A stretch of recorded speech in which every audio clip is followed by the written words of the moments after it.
Fellow Kenyans, the last 2 weeks have been a difficult time for us as a country, where Kenyans have regrettably lost lives, many have been injured, property destroyed, and our institutions, especially constitutional institutions, attacked.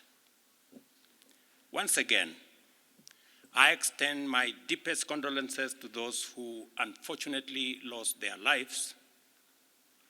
One life, as we all know, lost is a life too many.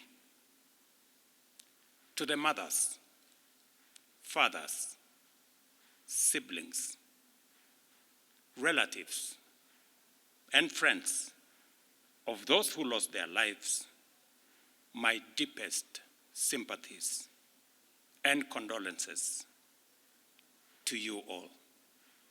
Equally, to the many others who are injured and recuperating, I wish them quick recovery. The government of Kenya will support all those who've lost their lives and those who've been injured. As a nation, we are finally discussing issues. We are not discussing tribes, personalities, or political formations, but rather we are discussing issues that affect each and every one of us. Issues of taxation, debt, budget, corruption, the cost of living, unemployment, and opportunities for all Kenyans, especially our young people. If you go back on my Twitter account, I made a commitment to the country in 2019-2020 that the conversation in Kenya is going to change. It is not going to be about personalities. It is not going to be about positions. It is not going to be about tribes. It is going to be about issues. Today, that situation is true, that we are having a conversation about issues in our country. We must all be proud of ourselves that we have managed to elevate the debate in our country to the level of issues that affect all of us. I am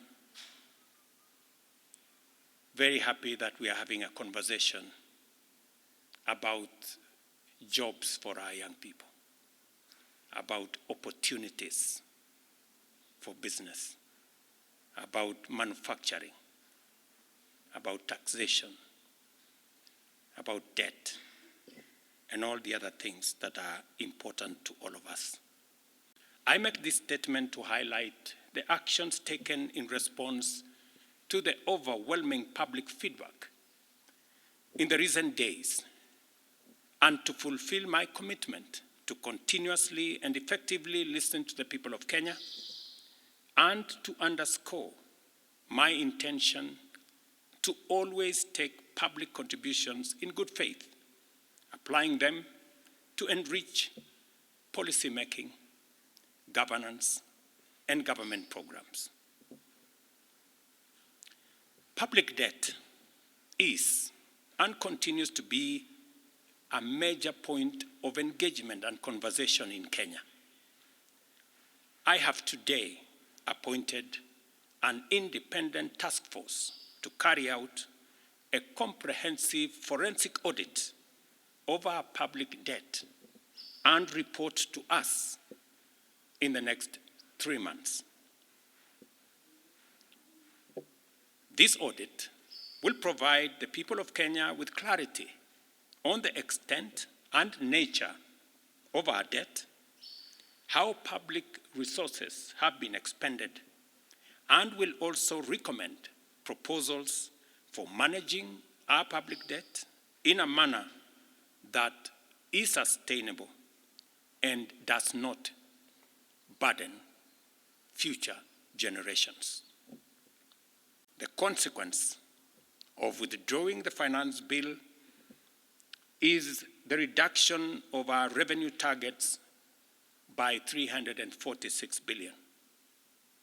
Over the last few days, our Treasury team has been assessing the adverse impact of either reducing the budget by 346 billion in full or borrowing the 346 billion in full. And cutting the entire amount in our assessment would significantly and drastically affect the delivery of critical government services, while borrowing the whole amount in full will occasion a fiscal deficit by a margin that would have significant repercussions on many sectors, including our exchange rates and interest rates. We have since, after extensive consultations, struck a middle ground, and we will be proposing to the National Assembly a budget cut of not the entire 346, but a budget cut of 177 billion, and borrowing the difference. Whatever we are going to borrow, the difference, will increase our fiscal deficit from what I intended to be 3.3% of our GDP. It will now go up to 4.6% of GDP, still lower than last year, and will be used to fund some of our critical government services. We will use the money that we will borrow to protect funding for some of the critical areas that the people of Kenya have asked me to protect. They include hiring of junior secondary school teachers and medical interns, funding the milk stabilization program for our dairy farmers, reviving our stalled road projects that are in many parts of Kenya, retaining the fertilizer subsidy program that has helped us manage our cost of living,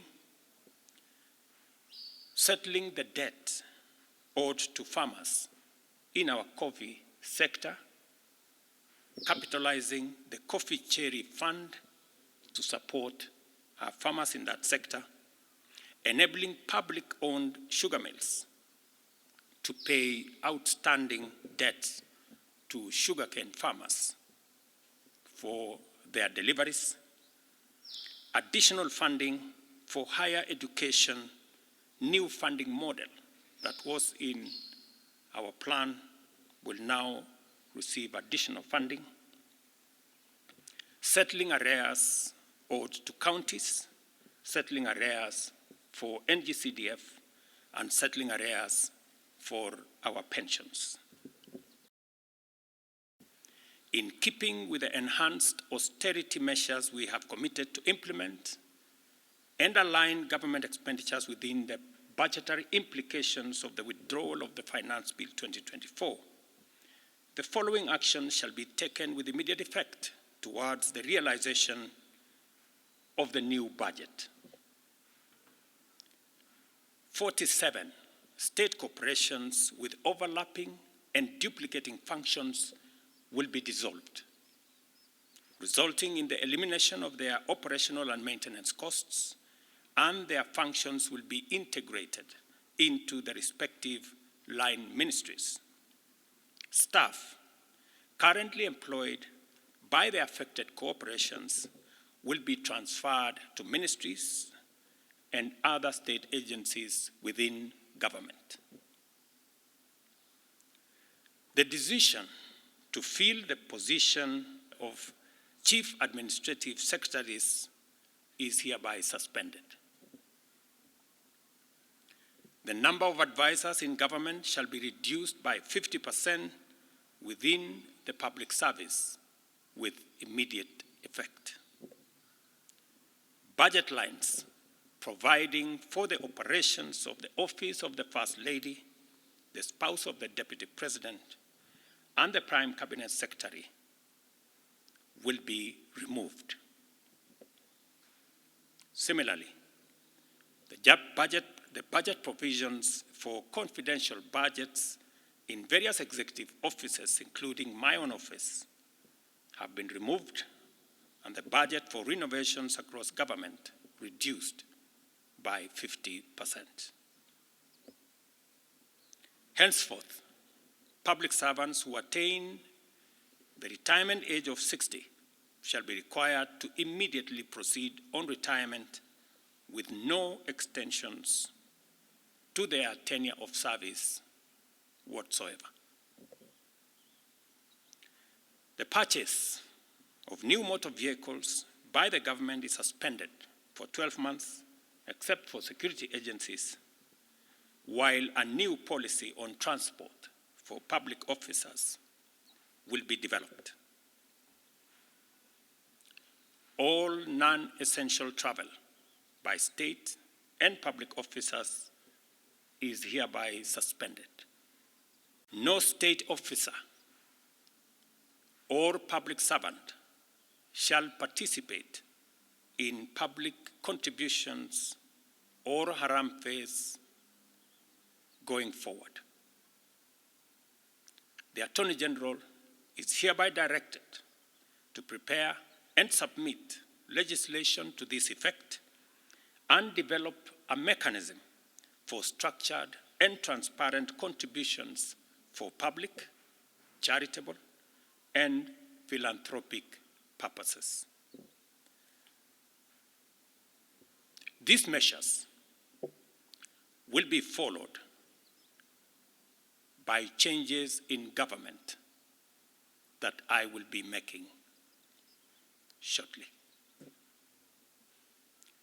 We are determined to carry out this and other interventions to improve the quality, efficiency, and transparency in serving the people of Kenya and ensure that citizens receive maximum value for their resources from a public sector that prioritizes their welfare. I believe these changes will set out our country on a trajectory towards economic transformation, enabling us to achieve the strategic objectives of the bottom-up economic transformation agenda and deliver our commitment to radically enhance opportunities for all Kenyans and transform our country. Thank you very much. God bless you, and God bless our great country, Kenya.